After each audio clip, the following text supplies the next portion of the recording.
The morning sun streamed through the large windows of Chicago O'Hare International Airport's Terminal 3, casting long shadows across the busy terminal floor. Dr. Maya Thompson walked confidently toward Gate K5, pulling her small black carry-on suitcase behind her. She had just spent 3 days at a medical conference, and now an emergency surgery in Atlanta demanded her immediate attention. At 42 years old, Maya carried herself with the quiet confidence that came from years of saving lives in the operating room. Her natural hair was pulled back in a neat bun, and she wore comfortable travel clothes, dark blue jeans, a soft gray sweater, and practical walking shoes. A pair of reading glasses hung from a chain around her neck, occasionally catching the morning light. The gate area was already crowded when she arrived. Business travelers in suits tapped away on their laptops, while families with young children tried to keep their little ones entertained. Maya found an empty seat near the window, took out her tablet, and began reviewing her patient's files. The upcoming surgery would be complicated, a tricky heart valve replacement that required her special expertise. Now boarding Flight 2317 to Atlanta, the gate agent announced over the speaker system, "We'd like to welcome our first-class passengers to begin boarding at this time." Maya gathered her belongings and joined the boarding line. She had splurged on a first-class ticket this time, knowing she needed to arrive fresh and focused for the surgery. As she handed her boarding pass to the gate agent, the young woman smiled warmly. "Have a pleasant flight, Dr. Thompson." The jet bridge was quiet except for the sound of rolling suitcases and muted conversations. Maya made her way onto the plane, where a flight attendant named James Chen greeted her with a professional nod. "Welcome aboard. First class is to your left." The first-class cabin was cozy and peaceful, with just 12 seats arranged in 3 rows of 4. Maya found her seat, 3A, a window spot on the left side of the plane. She stored her carry-on in the overhead bin, keeping only her tablet and a small purse with her. The leather seat was wide and comfortable, and Maya settled in, grateful for the extra legroom. As other passengers began filing into the cabin, Maya returned to studying her patient's medical history. Sarah Chen, age 15, competitive swimmer, diagnosed with a rare heart condition. The girl's regular surgeon had called Maya specifically, knowing her reputation for handling complex pediatric cases. Maya was so absorbed in the medical details that she barely noticed when someone stopped in the aisle next to her seat. "Excuse me," a sharp voice cut through her concentration. "I believe you're in my seat." Maya looked up to see a woman in her 50s, wearing an expensive-looking business suit and clutching a designer handbag. Her blonde hair was styled perfectly, and her makeup was flawless, but her expression was anything but friendly. "Actually, I'm in the correct seat," Maya replied calmly, showing her boarding pass, 3A. The woman, who would later introduce herself as Karen Whitmore, glanced at her own boarding pass and frowned. "Oh," she said stiffly, "I'm in 3B." Without another word, she began struggling to lift her heavy suitcase into the overhead bin. Maya noticed her difficulty and stood up to help. "Let me give you a hand with that," she offered, easily lifting the suitcase into place. Karen didn't thank her, instead pursing her lips and taking her seat with a slight huff. More passengers continued boarding, filling up both the first-class and economy cabins. Maya could feel Karen's eyes on her several times, but she remained focused on her work. The medical files were more important than an unfriendly seatmate. Still, there was a tension in the air that made Maya slightly uneasy. A young mother with a baby passed by their row, heading toward economy class. The baby gave Maya a toothless grin, and she smiled back warmly. Karen shifted in her seat, seeming agitated by something. She kept looking between Maya and her phone, then toward the flight attendants at the front of the cabin. Maya had experienced enough similar situations in her life to recognize the signs of what might be coming. She took a deep breath and straightened her spine slightly, preparing herself. Years of handling high-pressure situations in the operating room had taught her to stay calm and composed, no matter what challenges arose. The cabin crew began their final preparations for departure. James Chen walked through the first-class cabin, checking seatbelts and offering pre-flight drinks. That's when Karen raised her hand to get his attention, and everything began to change. James Chen, the flight attendant, approached row 3 with a professional smile. "How may I help you, ma'am?" he asked Karen, who was still holding her hand up like an impatient schoolchild. "There seems to be a mistake with the seating arrangement," Karen said loudly, not bothering to lower her voice. Several passengers nearby looked up from their phones and magazines. I don't think this person belongs in first class. Maya continued reviewing her patient files, her face calm but her fingers gripping her tablet a little tighter. She had faced situations like this before, but it never got easier. "I'm sorry, ma'am, but could you clarify what you mean?" James asked, his smile becoming more fixed. "Every passenger here has been assigned their proper seat." Karen's voice grew even louder. "Well, look at her. She's clearly not." She paused, searching for words that wouldn't get her in trouble. "She's clearly not the usual type of first-class passenger. I paid a lot of money for these seats, and I expect certain standards to be maintained." A few gasps came from nearby passengers. Two people in row 2 started recording with their phones, trying to be discreet, but not quite succeeding. An elderly gentleman across the aisle shook his head in disapproval at Karen's behavior. "Ma'am," James said firmly, "I can assure you that Dr. Thompson has a valid first-class ticket, just like yourself. There is no mistake with the seating." Karen's eyes widened slightly at the word doctor, but she pressed on. "Well, I don't care what her job is. I'm not comfortable with this arrangement. I have an important business meeting in Atlanta, and I need to arrive relaxed and focused. This is causing me stress." Maya finally looked up from her tablet. Her voice was steady and clear. "Ms. Whitmore, I also have important business in Atlanta. A teenage girl is waiting for me to perform her heart surgery. Now, we can either sit here peacefully for the next 2 hours, or you can continue making a scene. The choice is yours." Several passengers clapped quietly at Maya's response. A woman in row 1 turned around and gave her a thumbs up. Karen's face flushed red with anger and embarrassment. "Are you threatening me?" Karen demanded, her voice shaking. "I'll have you know I'm the vice president of marketing at." "No one is threatening anyone," James interrupted smoothly. "However, I do need to remind you of our airline's zero-tolerance policy regarding discrimination. If you continue this behavior, we will have to take appropriate action." Karen pulled out her phone, her hands shaking. "Fine, I'm calling your corporate office right now, and I'm posting about this on social media. Do you know how many followers I have? This will be very bad publicity for your airline." A young man in row 4 spoke up. "Don't worry about publicity. We got plenty of videos of what's really happening here." He held up his phone meaningfully. Maya raised her hand. "Please, everyone, there's no need for this to escalate further." She turned to Karen. "Ms. Whitmore, I understand you're upset, but I have just as much right to be here as you do. We can either move past this and have a peaceful flight, or..." "Or what?" Karen snapped, standing up suddenly. Her movement was so abrupt that she knocked over her complimentary water, spilling it across the armrest. "I demand to speak to the captain. This is absolutely unacceptable." James's friendly demeanor disappeared entirely. "Ma'am, please sit down immediately. You're disrupting the safety of this flight." Other flight attendants had noticed the commotion and were making their way to first class. Passengers throughout the cabin were now openly recording the incident. An air marshal in plainclothes shifted in his seat, ready to intervene if necessary. Karen remained standing, her face red with anger. "I'm not sitting down until this situation is resolved to my satisfaction.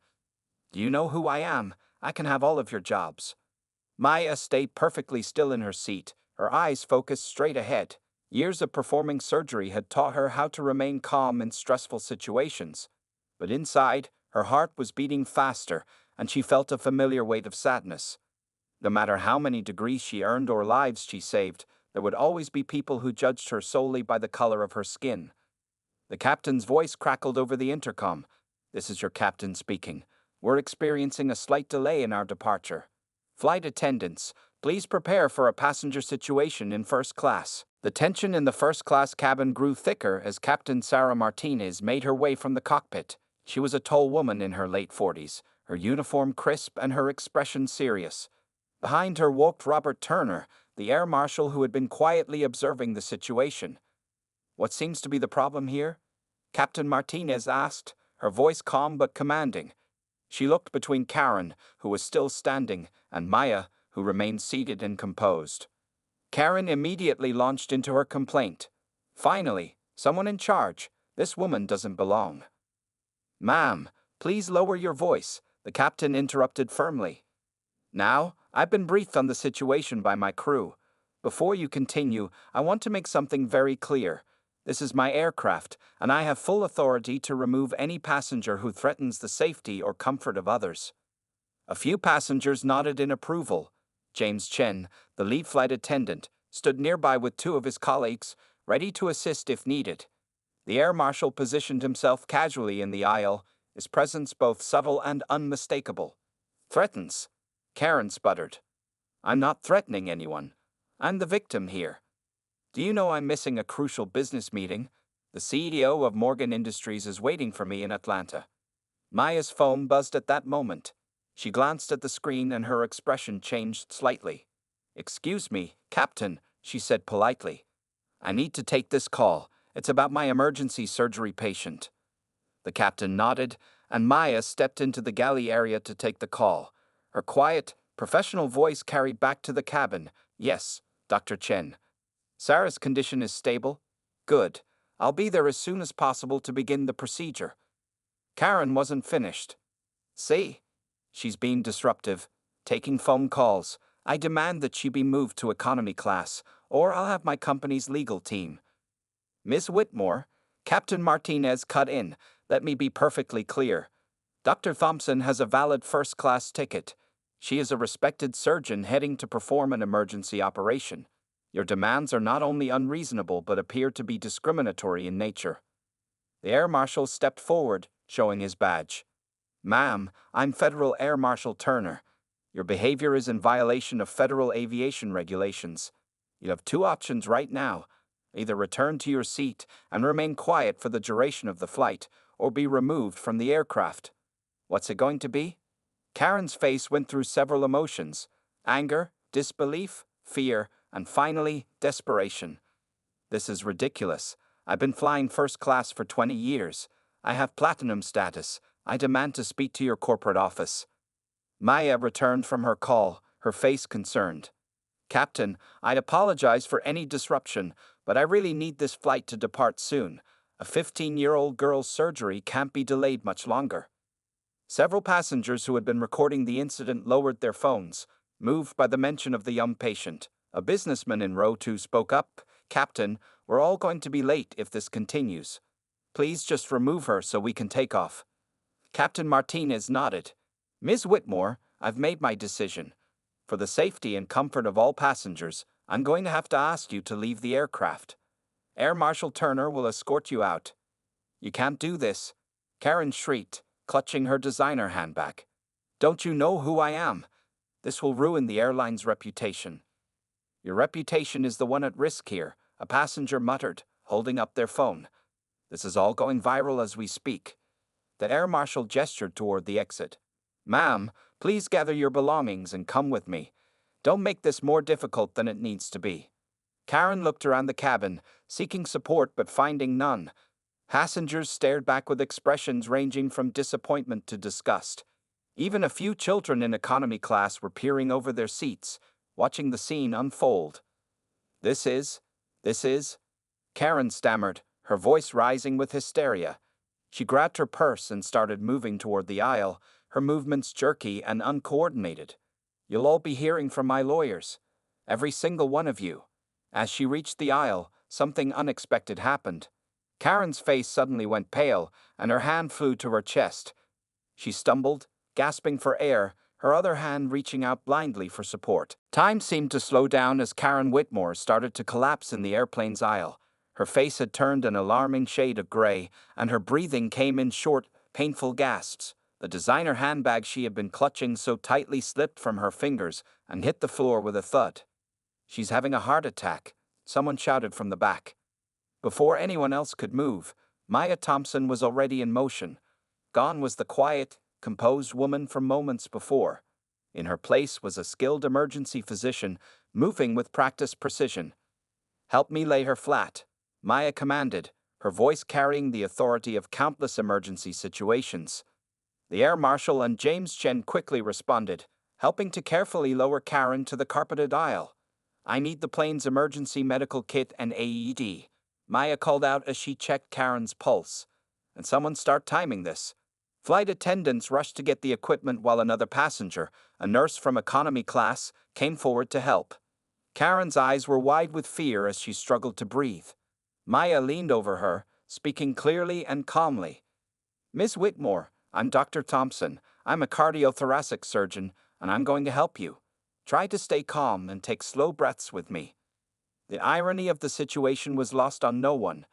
The same woman Karen had tried to have removed from first class was now fighting to save her life. Some passengers who had been recording the earlier confrontation lowered their phones respectfully, though a few continued to film the dramatic turn of events. "Blood pressure's dropping," the nurse reported, using the kit's equipment.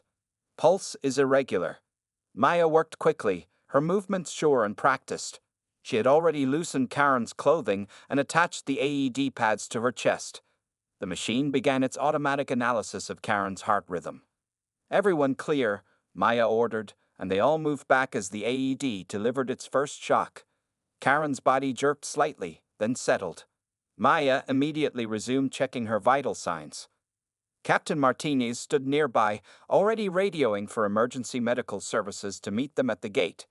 The entire first-class cabin had been transformed into an impromptu emergency room, with Maya clearly in charge. "Jim," Karen whispered weakly, tears running down her face. "My son Jim. He's waiting in Atlanta." "We'll contact him," Maya assured her while continuing to monitor her condition. "Right now, I need you to focus on breathing slowly and staying calm. Can you do that for me?" Karen managed a small nod, her earlier hostility completely forgotten in the face of her mortality. The color was slowly returning to her face, though she remained frighteningly pale. A flight attendant returned with a small oxygen tank from the plane's emergency supplies. Maya quickly fitted the mask over Karen's face, adjusting the flow rate with expert precision. "This will help. Try to take deep breaths." The other passengers watched in stunned silence as the scene unfolded.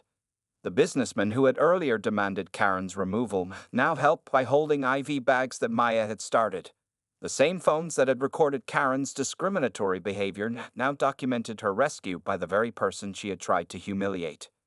"Pulse is stabilizing," the nurse reported after a few tense minutes. "Blood pressure's coming back up." Maya nodded, still focused entirely on her patient. "Ms. Whitmore, you're having a cardiac event. The paramedics are on their way, and they're going to take you to Atlanta General. As it happens, that's where I was headed for my surgery. I'll make sure you're properly taken care of." Karen's eyes filled with tears again, but for a different reason now. The full weight of what was happening, and what had happened earlier, seemed to hit her all at once. She tried to speak through the oxygen mask, but Maya gently stopped her. "Don't try to talk right now," she said kindly. "There will be time for that later. Right now, we focus on keeping you alive. That's all that matters."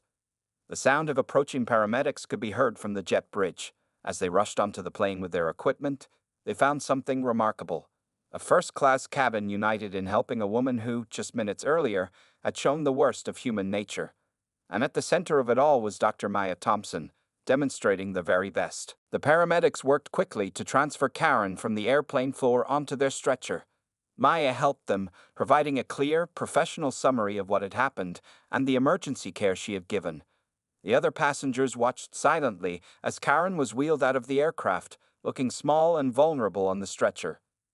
"Dr. Thompson," Karen whispered through her oxygen mask as they reached the jet bridge. "Please, I'm sorry. Don't leave."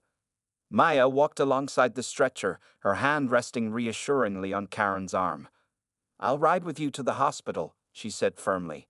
Then she turned to Captain Martinez, who had followed them out. "I'm sorry, but I'll need to take a later flight."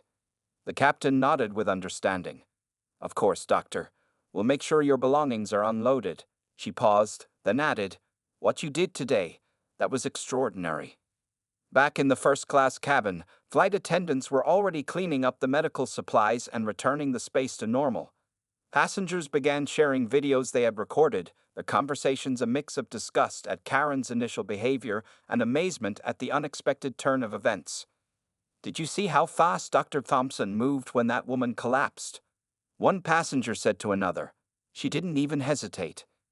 James Chen, the lead flight attendant, was helping to retrieve Maya's carry-on bag from the overhead compartment when his phone buzzed. It was a message from the airline's corporate office. They had already received calls from several news outlets about the incident. Videos were spreading rapidly across social media platforms. In the jet bridge, the paramedics had been joined by Dr. Sarah Chen, who had rushed to the airport when Maya called to explain the situation. "I'll handle Sarah's surgery," Dr. Chen assured Maya. "You take care of this patient. Sounds like she needs more than just medical attention." Maya nodded gratefully to her colleague. She had already contacted the hospital to arrange for one of her partners to take over the teenage girl's operation. Sometimes, she realized, the universe had its own plans for where you needed to be. As they rushed through the terminal, people stopped and stared at the unusual procession. Karen kept her eyes closed, but tears leaked from beneath her lids. The woman who had been so proud and hostile just 30 minutes ago now looked broken and afraid. In the ambulance, Maya sat beside Karen, monitoring her vital signs as they sped toward Atlanta General Hospital. The paramedics worked efficiently around them, but they too seemed impressed by the story they'd heard about what happened on the plane. "My son," Karen mumbled through the mask. "Please, someone needs to call my son." Maya pulled out her phone. "What's his number, Ms. Whitmore? I'll call them right now." Karen weakly recited the number and Maya dialed. A young man's voice answered, sounding annoyed. "Mom? Where are you? The meeting started 10 minutes ago." "Hello, this is Dr. Maya Thompson," Maya said calmly. "I'm with your mother in an ambulance heading to Atlanta General Hospital. She's experienced a cardiac event but is stable. Can you meet us there?" There was a moment of shocked silence. Then Jim's voice changed completely. "Oh my God, yes, I'm on my way. Please take care of her." "I will," Maya promised, ending the call. She looked down at Karen, whose eyes were now open and fixed on her face. "Why?" Karen whispered. "Why are you helping me after what I did?" Maya adjusted the oxygen mask slightly before answering. "Because it's who I am," she said simply. "And maybe, after today, we'll both understand each other a little better." The ambulance wailed through the Atlanta traffic, carrying an unlikely pair of women whose lives had become intertwined in ways neither could have imagined that morning. Behind them, Flight 2317 finally took off from the runway, its passengers still buzzing about the remarkable events they had witnessed. A story of prejudice, crisis, and ultimately, humanity at its best. The emergency room at Atlanta General Hospital was busy when the ambulance arrived. Medical staff rushed out to meet them, and Maya quickly briefed the attending physician, Dr. Rodriguez, on Karen's condition. As they wheeled Karen through the automatic doors, a young man came running across the parking lot. "Mom!" Jim Whitmore shouted, his face filled with worry. He was in his late 20s, wearing a business suit similar to his mother's style. His tie was loose and his hair messy, suggesting he had rushed from his meeting as soon as he got Maya's call. "She's stable," Maya assured him, stepping away from the medical team to meet him. "I'm Dr. Thompson. We spoke on the phone." Jim shook her hand gratefully, then froze as recognition crossed his face. "Wait, are you the doctor from the plane? The one my mom—" His voice trailed off in embarrassment as he remembered the angry texts his mother had sent him just before her medical emergency. Maya nodded gently. "Let's focus on your mother's health right now. Everything else can wait." For the next 2 hours, Maya stayed at the hospital, even though her official duty of care had ended when she handed Karen over to the emergency room team. She sat with Jim in the waiting room, explaining medical terms in simple language and helping him stay calm. "I don't understand," Jim said after a while, his voice quiet. "The videos are all over social media now. People from the plane posted everything. My mom, she was horrible to you, but you saved her life. You're still here helping us. Why?" Maya took a moment before answering. "Sometimes people act out of fear or learn prejudices they don't even recognize. Your mother had a wake-up call today, both physically and mentally. What matters now is what she chooses to do with this second chance." Dr. Rodriguez emerged from the treatment area with good news. Karen had suffered a severe anxiety attack that triggered cardiac symptoms, but with proper medication and care, she would recover. They were moving her to a private room for observation. When they entered Karen's room, she looked different from the angry woman on the plane. Her makeup was gone, her perfectly styled hair was messy, and her expensive suit had been replaced by a plain hospital gown. She looked smaller somehow, more human. Jim, she said weakly, reaching for her son's hand. Then her eyes found Maya, and tears started flowing. Dr. Thompson, I don't know what to say. You don't need to say anything right now, Maya replied, checking Karen's vital signs on the monitor out of professional habit. Just focus on getting better. But Karen shook her head. No, I need to say this. I was so wrong. The things I said, the way I acted. I've never been so ashamed of myself. Her voice broke. And then you saved my life without hesitation. You showed me more kindness than I deserved. Jim squeezed his mother's hand, his own eyes wet with tears. Mom, when I saw those videos, I couldn't believe it was you. That's not how you raised me. That's not who we are. But it is who I was today, Karen admitted, her voice stronger now despite her tears. I let prejudice and privilege blind me. I thought being important in business meant I was better than others. I forgot the basic humanity my own parents taught me. Maya pulled up a chair next to Karen's bed. Miss Whitmore, we all have moments that define us. But it's not the mistakes we make, it's how we choose to learn and grow from them. A nurse came in to check Karen's medications, posing briefly when she recognized Maya from the viral videos now circulating online. Maya noticed but kept her attention on Karen and Jim. I want to change, Karen said firmly, looking between her son and Maya. I want to make this right, not just with you, but with everyone I've ever treated poorly because I thought I was better than them. I don't know how to start. Maya smiled gently. I think you just did. 1 week after the incident on Flight 2317, Karen Whitmore sat in her home office, staring at her laptop screen. The videos of her behavior on the plane had spread across the internet, viewed millions of times. She had received hundreds of angry messages, and her company's HR department had placed her on administrative leave, pending an investigation. But Karen wasn't thinking about any of that right now. Instead, she was reading emails from people who had similar stories, times when they had confronted their own prejudices and learned hard lessons. Some shared stories of transformation, others admitted they were still struggling to change. Her phone buzzed with a text from Jim. Ready for your first day back at work tomorrow? Karen took a deep breath. After being cleared by her doctors, she had made a bold decision. Instead of trying to defend her actions or hide from the controversy, she had asked her company's CEO for a chance to speak at tomorrow's all-hands meeting. There was a knock at her home office door. It was Sandra, her housekeeper of 15 years, a woman Karen had never really gotten to know despite seeing her 3 times a week. Ms. Whitmore, dinner is ready, Sandra said quietly. Thank you, Sandra, Karen replied, then hesitated. Actually, would you like to join me? I think it's time we had a real conversation. Sandra's surprised expression turned into a warm smile. Yes, I'd like that very much. Over dinner, Karen learned about Sandra's 3 children, her night classes in business administration, and her dreams of opening her own cleaning service company. Karen realized how much she had missed by viewing Sandra as just the help all these years. Sandra, Karen said as they finished eating, I'd like to help you start your business. Not as charity, but as an investment. I've seen how hard you work, how well you manage everything. You have real talent. Sandra's eyes widened. Miss Whitmore, are you serious? Please call me Karen. And yes, I'm serious. What happened on that plane? It changed me. But change isn't just about feeling bad or saying sorry. It's about taking action to make things right. Later that evening, Karen received an unexpected email from Dr. Maya Thompson. The surgeon had written to check on her health and share some news. The airline had invited Maya to help develop their new diversity and inclusion training program. Karen clicked reply immediately. Dear Dr. Thompson, your email means more than you know.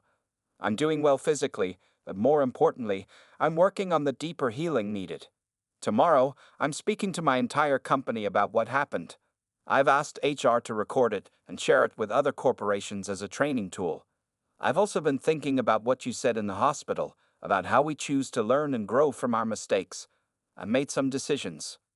1. I'm starting a scholarship fund for minority students in business school. 2. I'm helping my housekeeper Sandra start her own company. 3.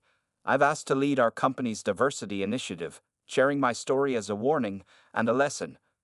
Would you consider joining me as a speaker at some of these corporate training sessions? Your perspective would be invaluable. With gratitude, Karen.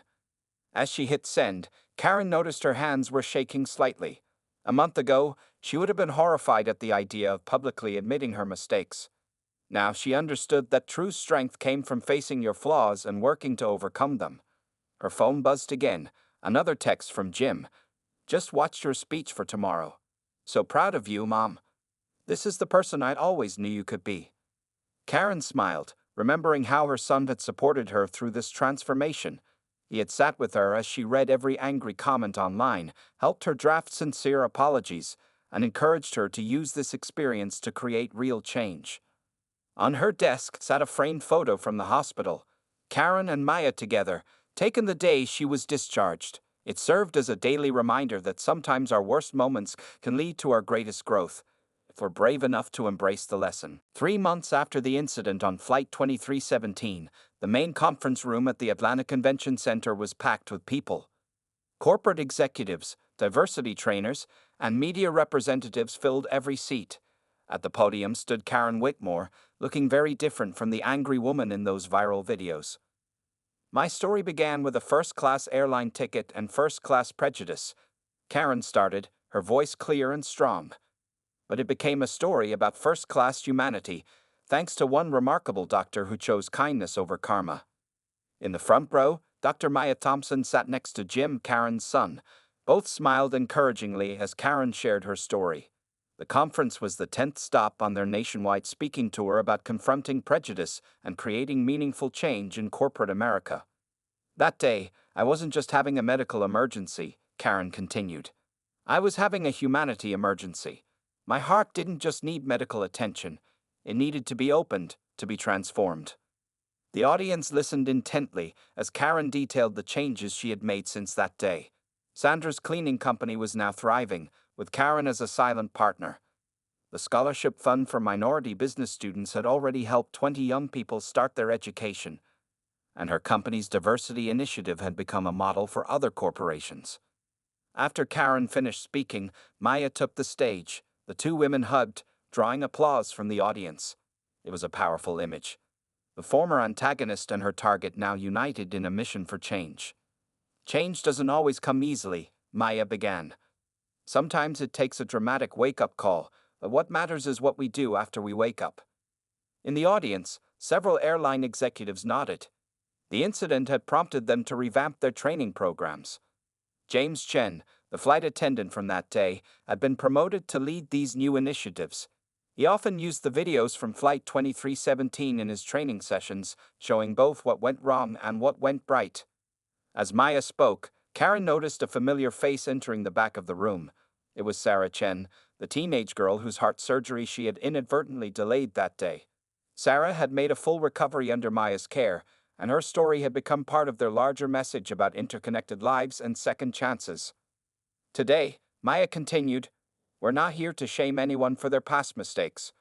We're here to show that transformation is possible, that it's never too late to open your heart and change your perspective. Karen's phone buzzed quietly in her pocket. Another message from Sandra. Her cleaning company had just won a major corporate contract. Karen smiled, remembering their dinner conversation that had started this particular journey. After the speeches during the reception, people lined up to talk to both women. Some shared their own stories of prejudice faced or prejudice overcome. Others asked about implementing similar programs in their own companies. Dr. Thompson, a young executive, asked, do you ever regret getting involved in all this? You could have just walked away that day. Maya glanced at Karen before answering. The easiest thing isn't always the right thing. Sometimes the most important journeys start with the hardest first steps. As the evening wound down, Karen and Maya sat together quietly, watching the last attendees leave. 3 months of working together had turned them from adversaries into allies, and eventually into friends. I got another booking request, Karen said, showing Maya her phone. A high school wants us to speak to their students next month. Maya nodded. The earlier we reach people, the better chance we have of preventing another Flight 2317. They gathered their things and walked out together, their shadows long in the setting sun. Through the convention center windows, they could see planes taking off from the nearby airport, each one carrying people whose lives might be changed by the story they had shared today. Ready for dinner? Karen asked. Sandra's waiting for us at the new restaurant. She says she has big news about expanding the business. Wouldn't miss it, Maya replied with a smile. After all, every flight has to land somewhere. It's what we do after we land that matters most. As they drove away, the last rays of sunlight caught the airline pin on Karen's lapel, a small silver wing given to her by the airline's CEO. It had been engraved with a simple message: every ending is a new beginning.